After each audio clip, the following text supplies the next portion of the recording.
I've been gone almost 3 weeks. So ako yung nawala ng halos 3 linggo. I missed you guys very much. At na-miss ko kayo ng sobra. Did you miss me? Na-miss nyo ba ako? I did. I really did miss you guys. At talagang na-miss ko kayo. I was thinking of your faces At inisip ko lagi inyong mga mukha. while I was eating delicious food. Habang kumakain ako ng masarap na pagkain. It's like, hi, Kim. But I had to hold back my tears and eat all my food. Yes. Pero kailangan ko pigilan yung aking luha at kumain ng marami. That's why I gained weight. Ito yung dahilan kung bakit medyo tumaba ako.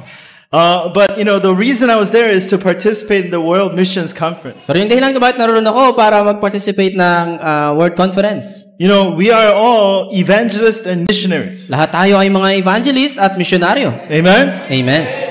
We have to hold on to what is important. Kailangan nating humawak sa kung ano ang mahalaga. Amen? Amen. You guys are very, very important people. Kayo ay mga mahalagang mga tao. Tell me, say it with me. I am VIP. Ako, I am VVIP. I am VVIP. Amen? Amen. Very important how you look at yourself. Napakahalaga kung paano natin tignan yung ating sarili. Oh, I'm nobody. Ako ay wala. I can't do anything. Hindi ko kayang gawin ang anumang I bagay. can't do this important things for God. Hindi ko kayang gawin yung mahalagang bagay na to para Or sa maybe Diyos. that person can do it. Maaaring yung tao na to kaya niyang gawin. All wrong, guys. Mali. God will do it. Amen? Ang Diyos ang gagawa nito. And in the process of God doing His amazing work, you are part of it. At doon sa proseso ng kanyang trabaho na ito, ikaw ay bahagi nito. So let's say this together. Watchman with the partisan. Amen?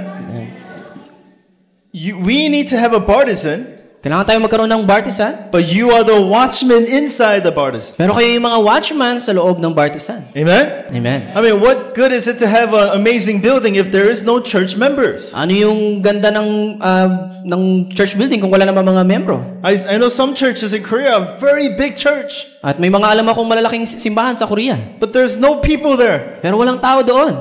What is that? Ano yun? You need to be the partisan. You are the watchman. Kailangan nyo maging partisan at maging watchman. We are to raise up the partisan everywhere we go. Kailangan tayo magtayo ng mga partisan saan man tayo naroon. What is the partisan? Ano ba yung partisan? The place in which God will use to save the world. Ito yung lugar kung saan gagamitin ng Diyos upang iligtas ang buong mundo. The person God will use to save the region. Yung tao na gagamitin ng Diyos para iligtas ang rehiyon. Amen? Amen. We need to be part of this. Kailangan tayo maging bahagi nito. Amen? Amen. All right, so what do we need to imprint in our Ano yung hearts? kailangan nating itatak sa ating puso? To be the watchman with the partisan, what do we need to have? Para maging watchman na merong partisan, ano yung kailangan natin? That's what we're going to be looking at today. Ito yung titignan natin ngayon. So, let me ask you a question. Can we do world evangelization? Kaya ba natin gawin ang world evangelization? Can you really do it? World evangelization? Kaya nyo ba talagang gawin ito? I mean, let's be honest. Tayo ay maging honest. Palawan gospelization. Palawan gospelization. Have you even been to all the cities in Palawan? Nakarating na ba kayo sa iba't ibang lugar sa Palawan? I haven't. Ako, hindi pa.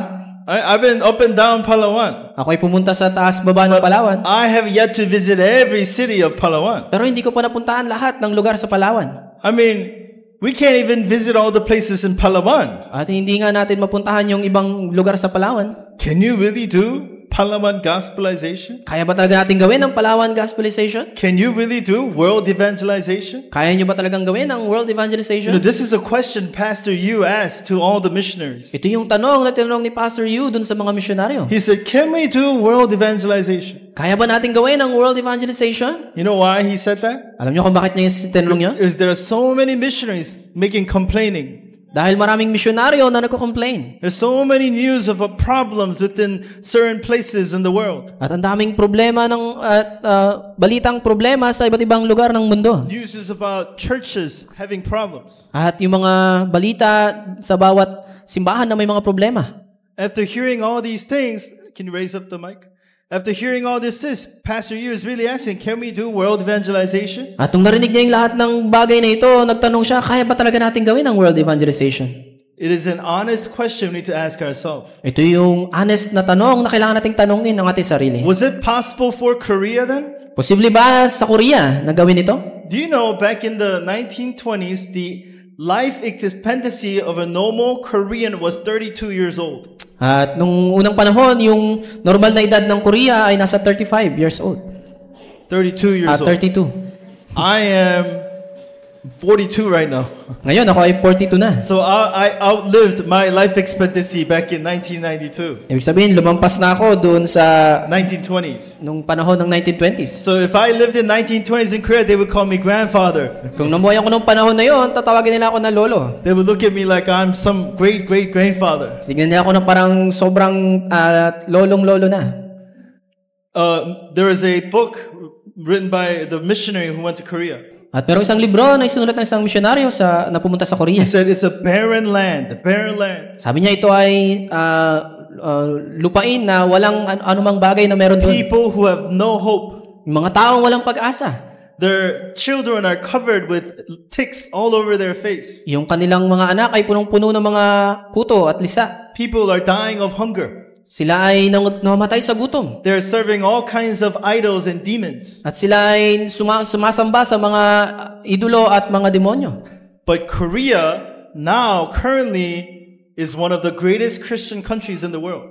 Pero ngayon, yung Korea ay isa sa pinakadakilang Kristiyanong bansa sa mundo. Korea is top 10 economically in the world. At ito yung top 10 sa ekonomiya ng mundo.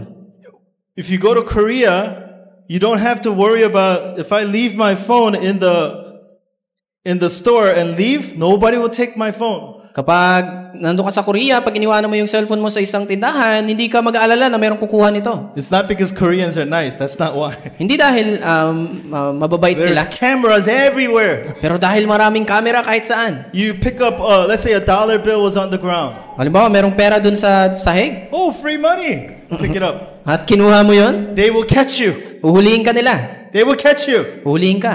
Right? It's a safe country, most safest place in the world. Ito yung pinakaligtas na lugar sa mundo.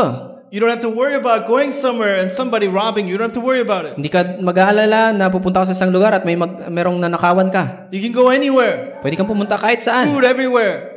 Kumain kahit saan. Comfortable. At komportable. Clean. Malinis. Best hospitals. At may magagaling na ospital. Best restaurants. At magaling na restaurant. How was it all possible? At paano naging posible yun? You think back in 1920, do you think that missionary who saw Korea, you think it was possible? At tingin niyo nung 1920, nung nakita niya yung Korea, posible kaya yon? Absolutely impossible. There was nothing in Korea. Walang anumang bagay na meron sa Korea, kaya imposible ito. God made it possible. Amen? Pero ang Diyos ang gumawa nito. Why Korea? Why? Bakit Korea? Because of the gospel. Dahil sa gospel. So who are you? I'm asking. Sino ba kayo? It's not like, oh, I can do it, Pastor. I can do it. Hindi ito yung parang kaya kong gawin. No, you can't. Hindi mo kaya. You cannot do it. Hindi mo to kayang We gawin. can't change. Hindi mo kayang baguhin. We can't change our environment. Hindi mo natin kayang baguhin ang ating We're environment. limited to whatever we are born into. At tayo ay limitado kung ano man yung bagay na You meron tayo. cannot do it. Hindi natin to kayang gawin. But God can do it. Pero kaya tong gawin ng Diyos. Amen? Amen. God can do it. Kaya tong gawin ng Diyos. Right? God can do it. Amen? Kaya tong gawin ng Diyos. So the problem is not about God. The problem is faith. Hindi yung ibig sabihin ng problema hindi ang Diyos kung hindi yung ating pananampalataya. So the question is, if God can do it, who will God do it through? At ang tanong ay kung kaya tong gawin ng Diyos, sino yung gagamitin niya para gawin ito? Who is it going to do? Sino yung gagawa nito? Who? Sino? Ako? Ako. Ikaw? Ikaw. God will use us. Amen? Gagamitin tayo ng Diyos. Why? God will use the one who possesses the partisan. Gagamitin ng Diyos yung nagtataglay ng partisan. I mean, let's break it down. What are we talking about, partisan? What are we talking about? Ano ba yung pag-uusapan natin?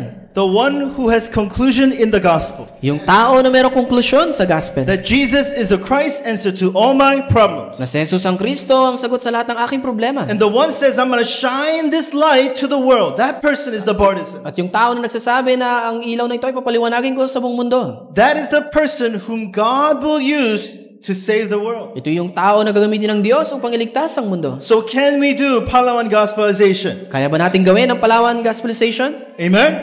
Amen. Absolutely, we can do Palawan Gospelization. Kaya natin gawin ito. So what am I focusing on? Ano yung focus ko ngayon? I'm focusing on remnants who will truly have the partisan in their heart. Focus ako doon sa mga remnant na talagang merong partisan sa kanilang mga puso. Remnants who say, Pastor, I want to be used to raise up true partisan in the field. Yung mga remnant na magsasabi na, Pastor, gusto pong magamit para magtayo ng mga tunay na Pastor, partisan sa I field. want to be used to shine the light of Jesus Christ. Gusto pong magamit upang ipaliwanag ang ilaw ng Kristo. That's the watchman who has the partisan. Ito yung watchman na merong partisan. This person who believes in God is the one God will use to do world evangelization. Itong tao na to na nagtitiwala sa Diyos, naniniwala sa Diyos, ang gagamitin niya para gawin ng world evangelization. So is this you? Ikaw ba yan?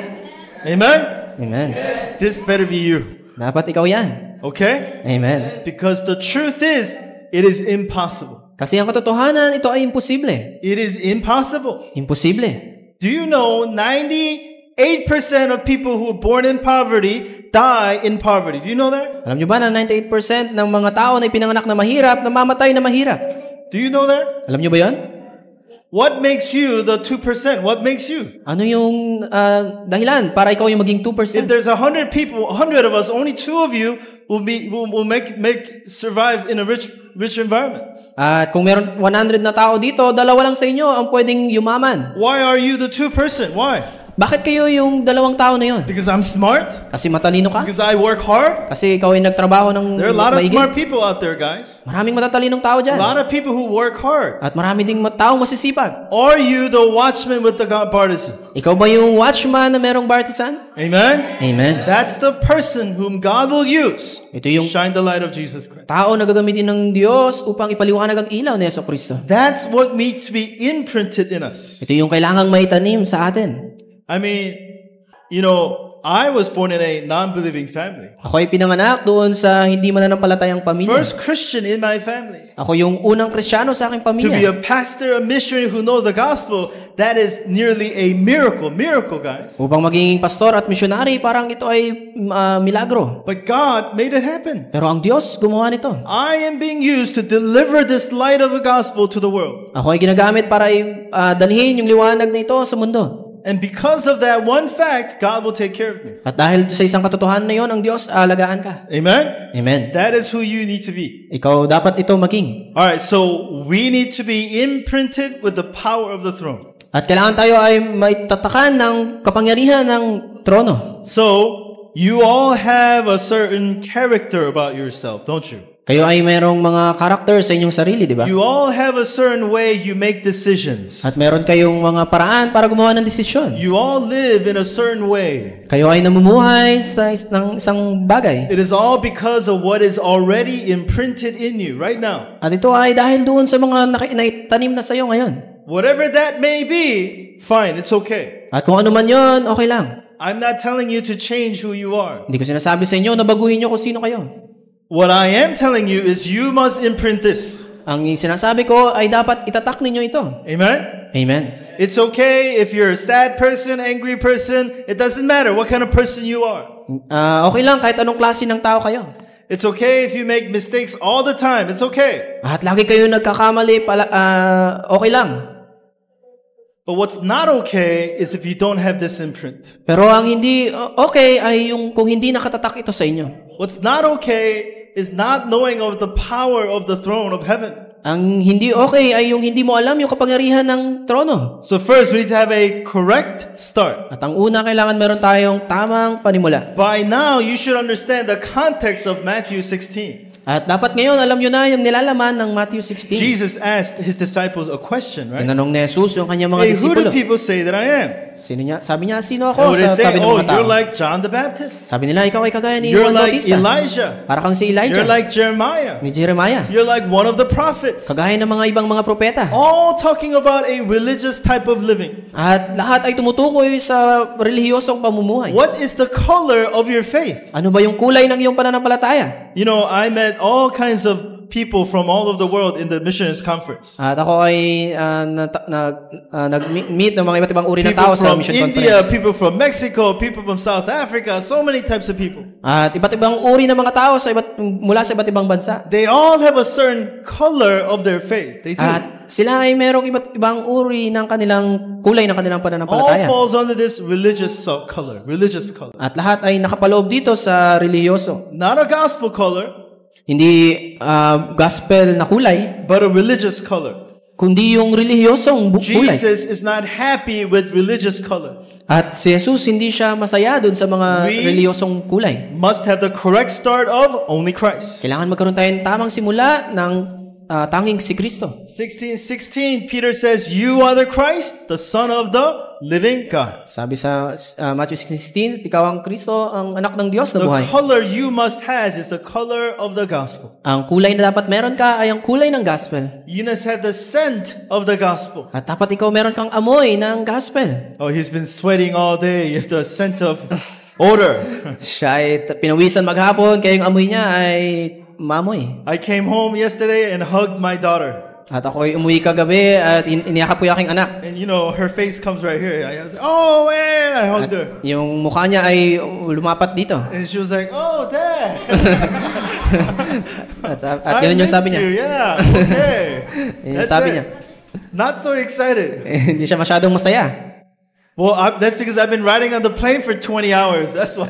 Kasi ako ay nakasakay sa aeroplano nasa 20 hours. You must have the scent of the gospel, guys. Kailangan tayo magkaroon ng amoy ng gospel. You know when that scent comes when it comes out? At alam niyo kung kailan ito lumalabas? When problems come your way. Kapag yung problema ay dumating. When hardships come your way. Yung kahirapan ay dumating. When you have to make an important decision. At nung ikaw kailangan mong magkaroon ng importanteng desisyon. That's when the color shows. At doon lumalabas yung kulay.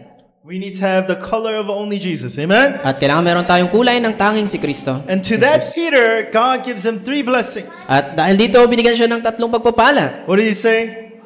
On this rock, he says, Sabi niya, sa batong ito, I will build my church. itatayo ko ang aking iglesia. What is the rock? Ano yung bato? On the confession that you are the Christ. Yung pahayag na ikaw ang Kristo. On that firm bed of rock, I'm going to build a church. Doon sa batong iyon, doon ko itatayo yung aking iglesia. Where is your life being built on right now? Where? Saan nakatayo yung ating buhay ngayon? Here? Doon? That's like building a house on sand. Ito ay parang pagtatayo ng bahay doon sa buhanginan. Here, you kill people. Dito, pinapatay mo yung mga tao. Here, you judge people. Dito ay nagja-judge ka ng mga tao. Here, you discourage people. At dito ay dinidiscourage mo yung mga tao. Here, you will come to your limitations. At dito, darating ka sa iyong limitasyon. Here, you'll receive amazing answers. Pero dito, ikaw ay makakatanggap ng pambihirang sagot. There, it says, what gates of Hades will not overcome you. At sabi dito, yung pintuan ng kamatayan ay hindi ka When you're matalo. standing on the rock of Jesus Christ, the forces of darkness cannot break you down. Kapag ikaw ay nakatayo sa bato ni Kristo, ang puwersa ng kadiliman ay hindi ka mawawasak. If you are standing on scars, Pero pag ikaw ay nakatayo dun sa scars, on problems, sa problema, Satan will push you and you will fall. si Satanas itutulak ka at ikaw ay matutumba. We climbed up a rock mountain in Korea. Kami ay umakyat doon sa Rock Mountain sa Korea. And, my wife always says, all my kids take after you.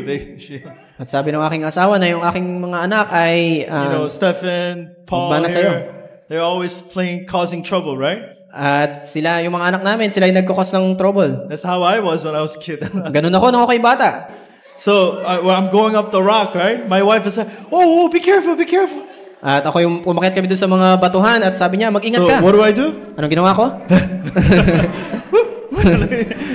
I act like I'm whoa! Ganun yung ginawa ko. And it's absolute death cliff right behind me. It's like, At talagang delikado yon yung lugar na yun. when you're standing on the rock of Christ, you cannot fall. I'm Pag telling ikaw you. ay nakatayo doon sa bato ng Kristo, hindi ka mahuhulog. That is the promise of Jesus. Gates of Hades will not overcome you. Yun yung pangako ni Jesus na yung pintuan ng kamatayan ay hindi ka He says, ma-overcome. I will give you the keys of heaven. At sabi niya, ibibigay ko sa iyo yung susi ng kalangitan. Whatever you bound on earth will be bound in heaven. Ano man yung igapos mo sa lupa, ay igagapos sa kalangitan. Whatever you loose on earth will be loosed in heaven. Kung ano yung papakawalan natin sa lupa, yun din yung kakalagan doon. So Papakawalan this doon. kind of person prays, God is saying, I'm going to answer your prayers. At kapag yung taong ito ay nanalangin, sabi ng Diyos, papakinggan niya ang iyong panalangin. Amen? Amen.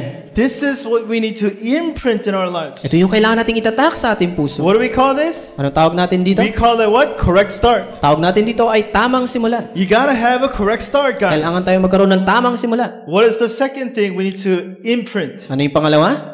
We need to change our master. Kailangan nating baguhin yung ating master. Who's your master? Sino ba yung ating master? Who's your master? Sino yung master nyo? In Mount of Transfiguration, there's an event that takes place. Sa Mount ng Transfiguration, merong isang pangyayari na I naganap. mean, this here took place in Matthew 16, right? Ito ay nangyari doon sa Matthew 16. Right next chapter, Matthew 17, verse 1, it starts. Doon sa sumunod na chapter sa Matthew 17, Jesus takes Peter and John up to this mountain. dinala ng Diyos si Pedro at si Juan doon sa And bundok. the face of Jesus glows, changes. At yung mukha ni Jesus, ito ay nagliwanag. And there he sees Elijah and all the Moses and the important prophets At doon along with nakita, Jesus. nakita nila si Elijah at si Moses sa tabi ni Jesus. So Peter says, hey, let's build 3 tents and live here, God. We love this place. At sabi ni Pedro, magawa tayo ng 3 kubo dito at sobrang gusto namin yung lugar na ito. You know what God did? Ano sabi ni Jesus? Ay, nako. Sabi nga, ay nako. Have you seen that? It's like guys, they all hit their forehead. Everybody's sitting there. Ay.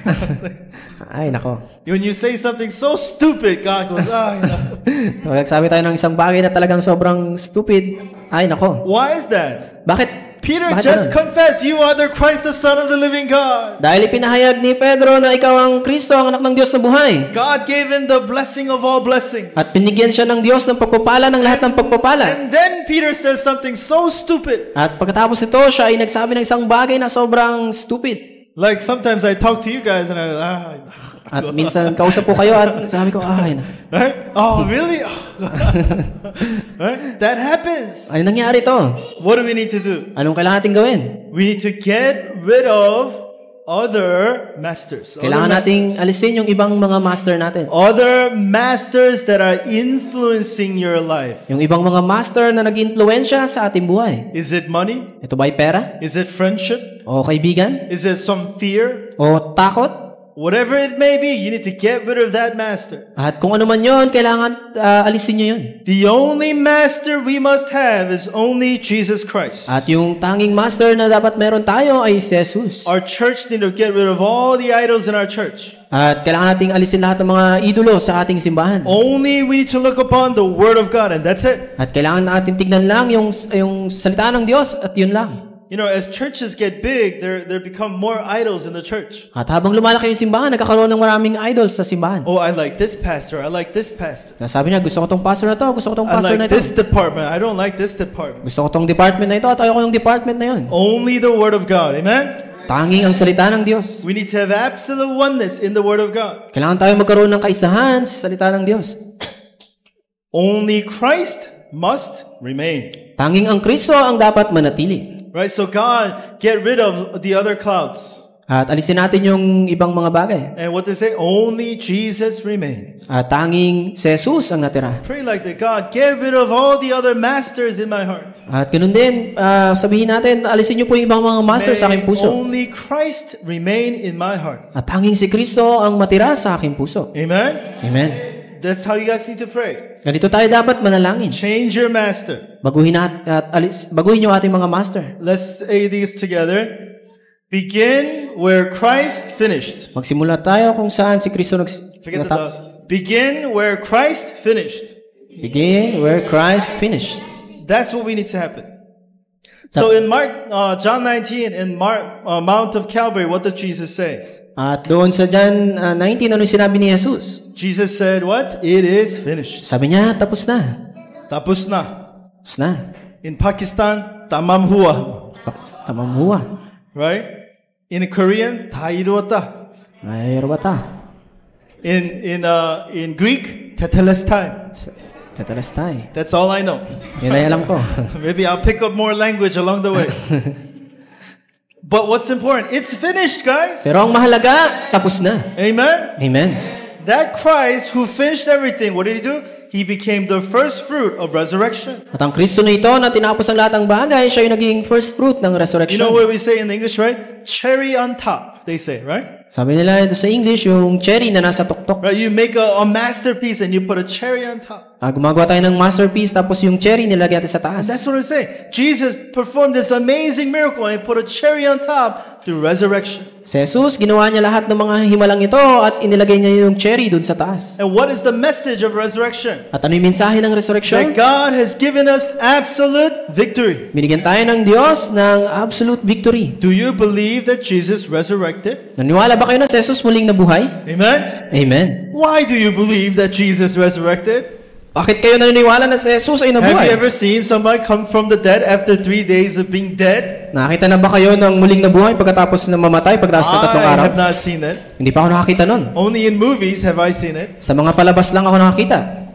But why do we believe it? Pero bakit tayo naniniwala doon? Does somebody prove to you scientifically that this was possible? Meron ba nagpakita sa iyo na ito ay posible sa science, siyensya? I believe it by God's grace. Pinaniwalaan ko ito dahil sa biyaya ng Diyos. Amen? Amen. God has given you the grace to believe the resurrection. Bigyan ka ng Diyos ng biyaya upang maniwala sa And in resurrection. it, God gives you assurance of absolute victory. At dahil dito, binigyan ka ng Diyos ng assurance ng absolute victory. Because that says what? Whatever Bible promised is absolutely true. Dahil ano man yung ipinangako ng Biblia, ito ay absolute true. Amen? Amen. That's the beginning where we need to have. Ito dapat tayo magsimula.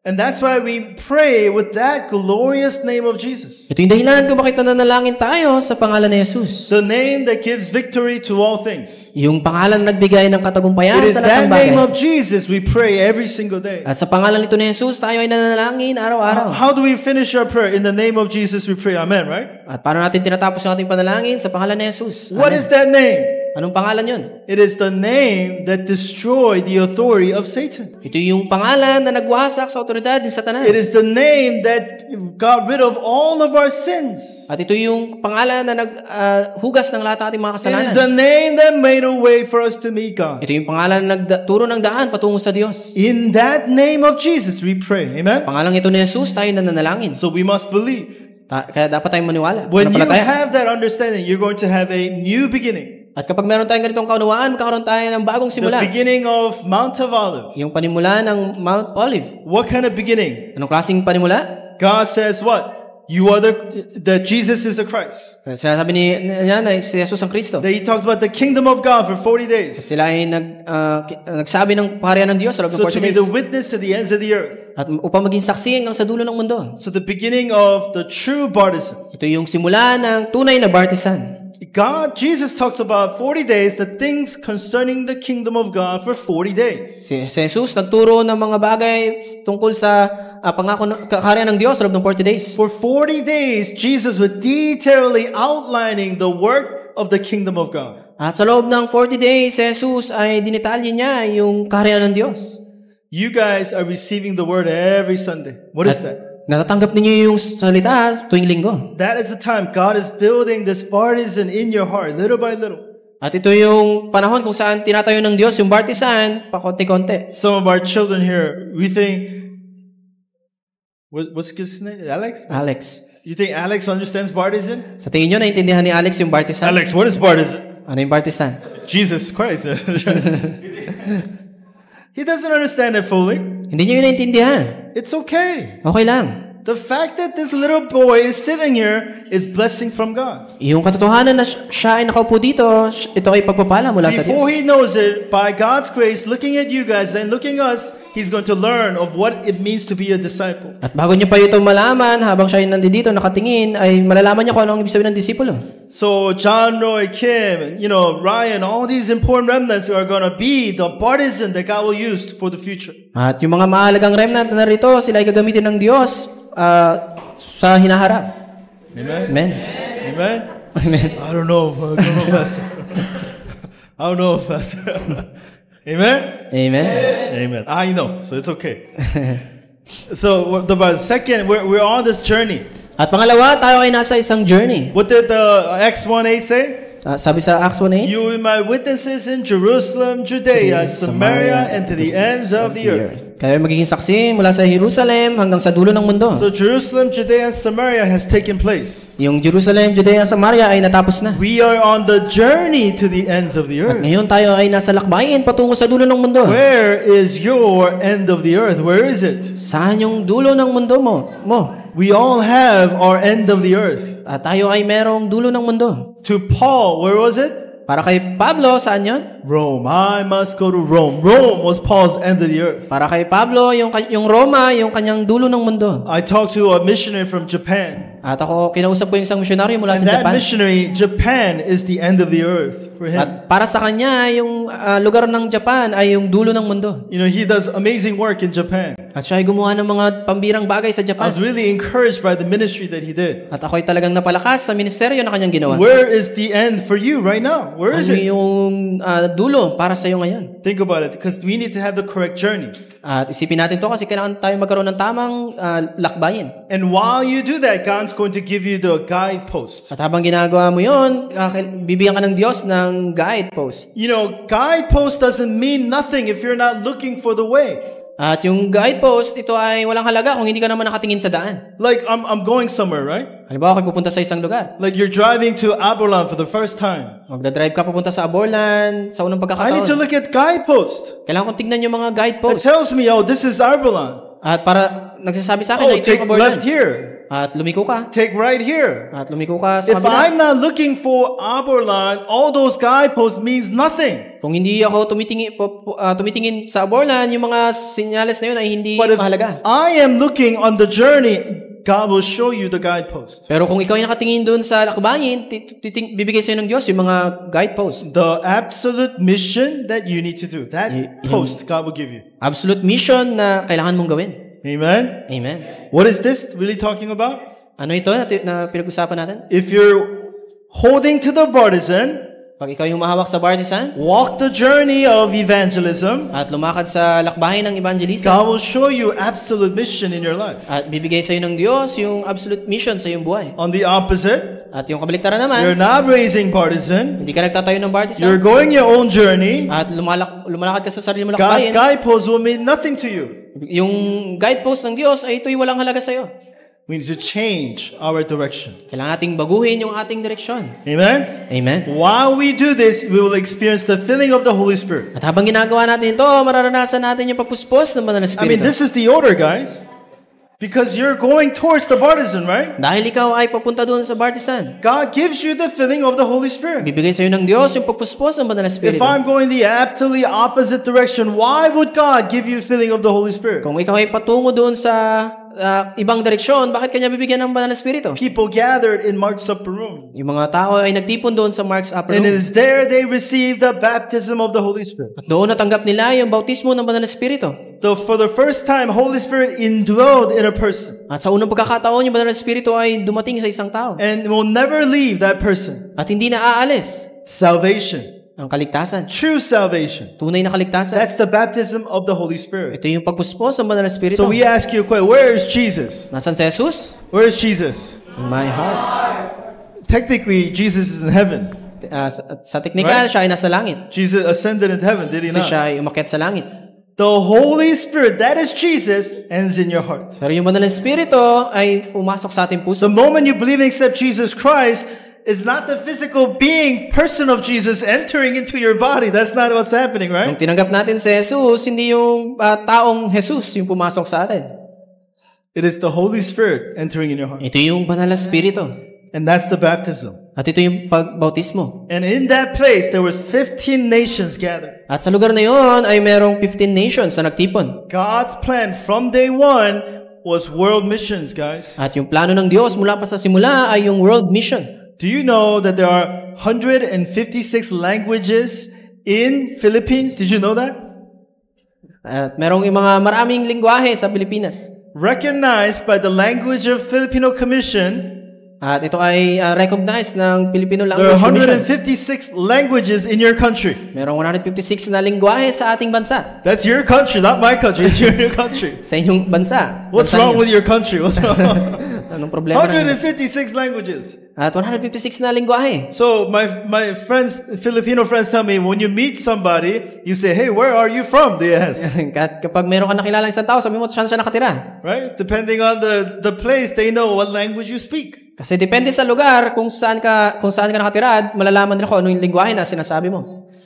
So, hey, multi-ethnic is God's plan. Yung multi-ethnic, ito ay plano ng Diyos. So we are teaching you Korean, okay? Tuturuan kayo ng Korean. Learn Korean. Matuto kayo ng Korean. So we can converse in Korean. Para tayo makapag-usap sa Korean. So when I give a message in Korean, you can even translate it to Tagalog. Para kapag ako nabigyan ng mensahe sa Korean, kaya niyo itong i-translate sa Tagalog. Amen? Amen. Learn English. Matuto kayo mag-Ingles. Your pastor speaks English, okay? Yung pastor ay nagsasalita ng Ingles. You have to learn English. Kaya kailangan nyo matuto ng Ingles. If you really want to understand my message, you have to learn English. Kung talagang gusto nyo maunawahan yung aking mensahe, kailangan kayo matuto Yes, mag-Ingles. Pastor Ace is interpreting, yes. Si Pastor Ace ay nag-interpret. But there is difference with truly understanding purely from my voice and understanding the message. Pero iba pa rin at talagang naunawaan natin yung mensahe. Missionary kids, Mga Korean, missionary kids. English, Tagalog, 156 language, okay? Why no amen? Amen? Amen. Amen. Okay, thank you.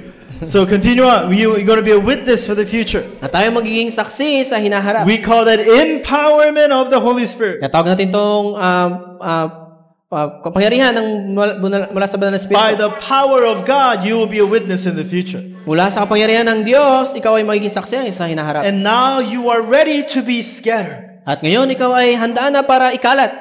Amen? Amen. To carry out the mission. Para dalhin yung misyon. And that's what the Antioch church did. At ito yung nangyari sa Antioch Church. After the death of Stephen, there were persecution upon the Christians. Pagkatapos ng kamatayan ni Stephen, nagkaroon ng persecution sa And they mga all Kristiyano. spread out, and in Antioch, they raised up the church. At sila ay nagkalat at doon sa Antioch, sila ay nagtayo ng simbahan. It is there Paul, the persecutor, changed into the greatest missionary. At dito kung saan si Pablo na isang persecutor, siya ay naging nagbago. It is in church where sinners become saints. Ito yung sa simbahan, yung mga makasalanan ay nagiging salvo. Problem childs become evangelists. Yung mga bata na puno-puno ng problema, nagiging evangelist. Where someone like me becomes a missionary. Na yung mga kagaya ko ay nagiging isang misyonaryo. Amen? Amen. Is it possible? Posible ba yon? God can make it possible. Ang Diyos kaya itong gawing posible. Amen? Amen. It is where disciples and doors of missions begins to open. Dito yung mga disipulo at yung pintuan ng misyon ay nagbubukas. And by doing so, God gives evidence in our church. At sa pamagitan nito, ang Diyos ay bibigyan ng ebidensya sa ating simbahan. In this chapter, it talks about the whole place had a famine. At sa lugar, chapter nito, yung buong lugar ay nagkaroon But ng the famine. Antioch church were able to give an offering to the Jerusalem church. Pero yung Antioch Church, sila ay nagbigay ng offering sa Jerusalem. Even money is tied with evangelism and missions. Kahit yung pera, ito ay nakatali doon sa evangelism at mission. Amen? Amen. So, number 7, absolute partisan. Absolute partisan. With all the things we talked about today, this is the conclusion. At sa lahat ng pinag-usapan natin ngayon, ito yung konklusyon. Why does God need to bless you guys? Why? Bakit ka kailangan pagpalain ng Diyos? So that you can hold on to the absolute partisan. Para ikaw ay humawak doon sa absolute partisan. Paul says in these verses, I will go to Rome. Sabi niya dito, ako ay pupunta sa Roma. Paul had a reason to stake his life. At meron siyang dahilan para itaya yung kanyang buhay. Eating 3 meals a day is not a reason to stake our life, guys. Yung pagkain ng 3 beses sa isang araw ay hindi ito yung Putting a dahilan roof over para our itayo ang head ating is not buhay. a reason to stake your life. Putting a roof over your head is not a reason why you stake your life. At yung paglagay ng bubong sa iyong ulunan ay hindi ito yung We dahilan para are itayo ang ating not buhay. animals, guys. Hindi tayo mga hayop. Animals live for those reasons. Yung mga hayop ay namumuhay para sa ganun. You need to have an absolute partisan reason. Kailangan tayo magkaroon ng absolute partisan. The heavenly reason in your life. Yung makalangit na dahilan. Amen? Amen. These are the things you need to imprint in your heart. Ito yung mga bagay na kailangan mong itatak sa iyong puso. And I and the pastor will do our absolutely best to imprint this message in your heart. At gagawin ko yung aking makakaya para itanim ito sa inyong mga puso. As you hold to this, as you challenge toward this, God will bless you guys. Kapag kayo ay patuloy na humawak dito at mag-challenge sa mga bagay na ito, ang Diyos ang bahala sa inyo. Amen? Amen. Say with me, I am the watchman. I am the watchman. I am the partisan. I am the partisan. I will do world evangelization. I will do world evangelization. Amen. Amen. Let's pray. Heavenly Father, we thank you so much. Ama sa langit, salamat po. Bless our precious remnants. Pagpalain niyo po yung aming mga remnant. Imprint them with the power of the gospel. Tatak niyo po sa kanila sa pamamagitan ng kapangyarihan ng gospel. Use them to be the partisan to save the world. Gamitin niyo po sila upang maging partisan upang iligtas ang mundo. We thank you and love you. We pray this in the name of our Lord Jesus Christ. Salamat po ito yung aming panalangin sa pangalan ni Jesucristo. Amen. Amen.